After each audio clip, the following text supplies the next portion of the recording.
Hello बच्चों, आज हम पढ़ेंगे विसर्ग संधि के बारे में। इससे पहले हमने पढ़ा था स्वर संधि और व्यंजन संधि। संधि के हमने 3 प्रकार पढ़े थे, जिसमें से था स्वर संधि, व्यंजन संधि और विसर्ग संधि। तो आज हम पढ़ेंगे विसर्ग संधि के बारे में कि विसर्ग संधि क्या होता है और उसकी परिभाषा क्या होती है। पहले हम जानेंगे विसर्ग। जो विसर्ग होता है उसे हम विसर्ग ऐसे लिखते हैं। किसी शब्द के पीछे 2 बिंदी लगती है, किसी शब्द के पीछे 2 बिंदी लगती है, उसे हम विसर्ग कहते हैं।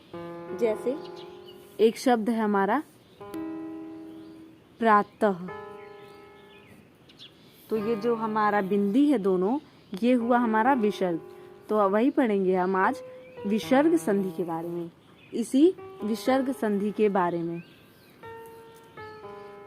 तो पहला है हमारा विसर्ग के बाद, विसर्ग के बाद स्वर या व्यंजन, स्वर के बाद, विसर्ग के बाद स्वर या व्यंजन आने पर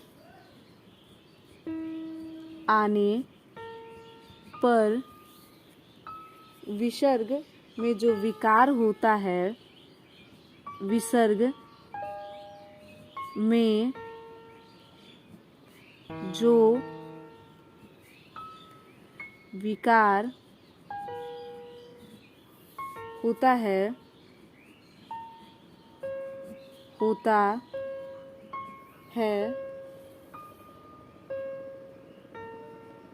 उसे विसर्ग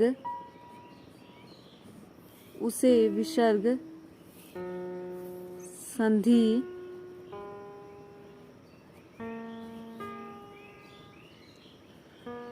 कहते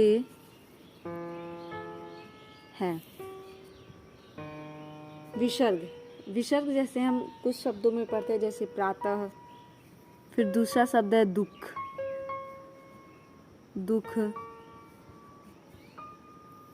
प्रातः हुआ, दुख हुआ।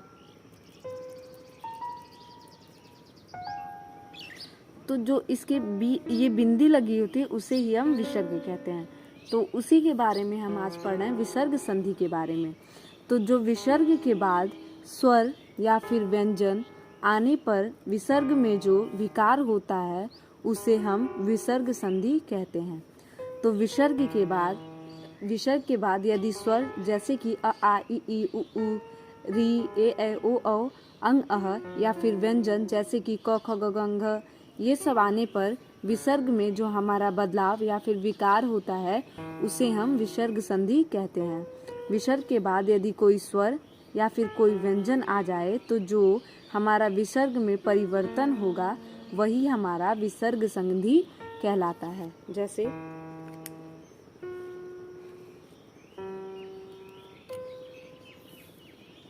जैसे मनः अनुकूलः, मनः धन अनुकूलः। तो ये जो हमारा शब्द बना वो हुआ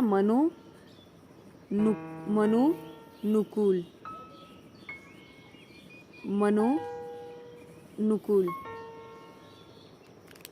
तो जो हमारा विसर्ग संधि है वो है विसर्ग के बाद स्वर या व्यंजन आने पर, विसर्ग के बाद स्वर या व्यंजन आने पर विसर्ग में जो विकार होता है उसे विसर्ग संधि कहते हैं। जैसे मनः धन अनुकूलः, तो जो नया शब्द बना वो हुआ हमारा मनोनुकूल।